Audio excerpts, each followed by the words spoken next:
ایک شخص رسول اللہ صلی اللہ علیہ وسلم کی خدمت میں حاضر ہوا اور اس نے اپنے بوڑھے باپ کی شکایت کی، یا رسول اللہ صلی اللہ علیہ وسلم، میرا باپ مجھ سے پوچھتا نہیں اور میرا مال خرچ کر دیتا ہے۔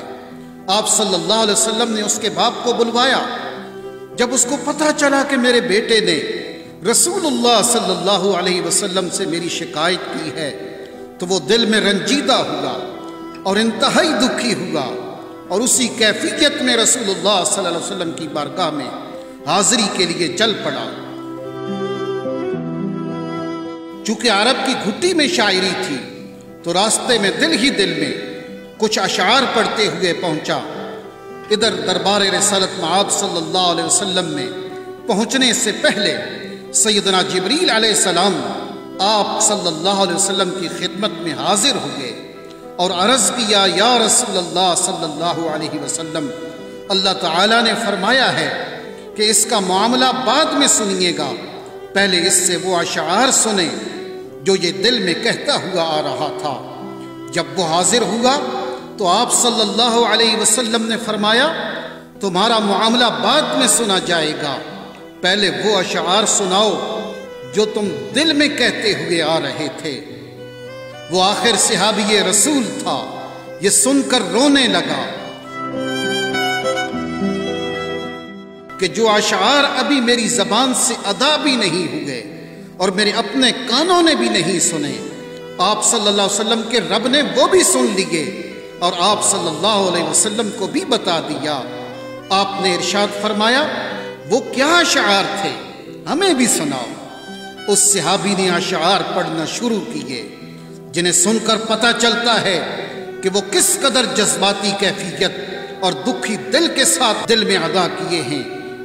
ان اشعار کا اردو ترجمہ یہ ہے، اے میرے بیٹے، جس دن تو پیدا ہوا ہماری محنت کے دن اسی وقت سے شروع ہو گئے تھے۔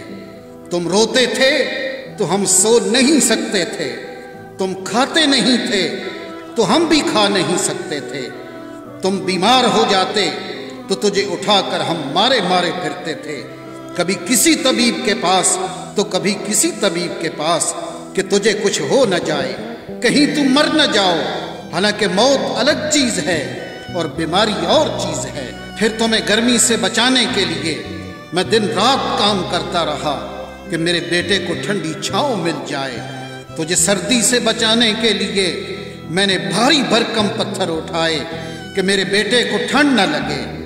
جو کچھ کمایا تیرے لیے کمایا، جو کچھ بچایا تیرے لیے بچایا، تیری جوانی کے خواب دیکھنے کے لیے میں نے نہ سردی کی پرواہ کی اور نہ گرمی کی، دن رات اتنی محنت کی کہ اب میری ہڈیاں کمزور ہو گئی ہیں اور تم کڑیل جوان بن گئے ہو۔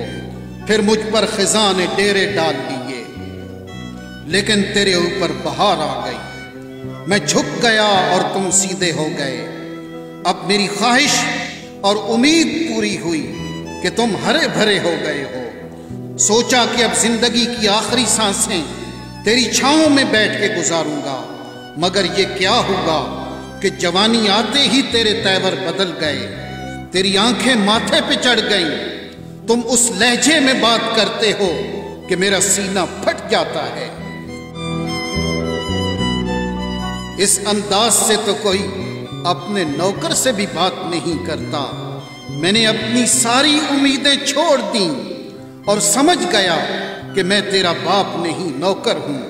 نوکر کو بھی کوئی ایک وقت کی روٹی دے دیتا ہے، تم مجھے نوکر سمجھ کے ہی مجھے روٹی دے دیا کرو۔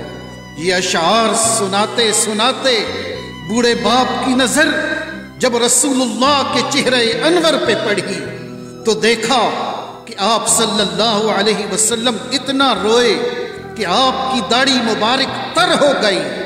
آپ صلی اللہ علیہ وسلم جلال میں اٹھے، اس کے بیٹے کو سختی کے ساتھ فرمایا، انت ومالک لابیک، تم اور تمہارا سب کچھ تیرے باپ کا ہے۔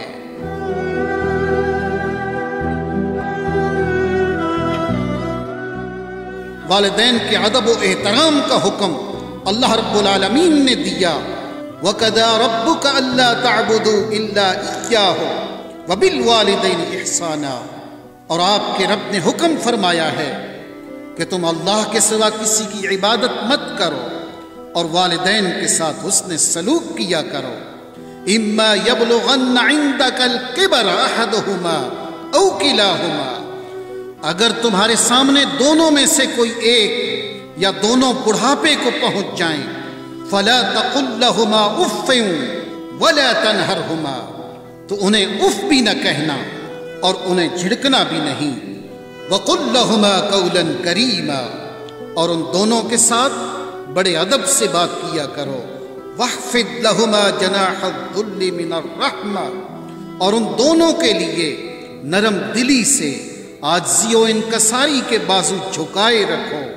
وقل رب ارحمہما کما ربیانی صغیرا، اور عرض کرتے رہو اے میرے رب ان دونوں پر رحم فرما جیسا کہ انہوں نے بچپن میں مجھے پالا تھا۔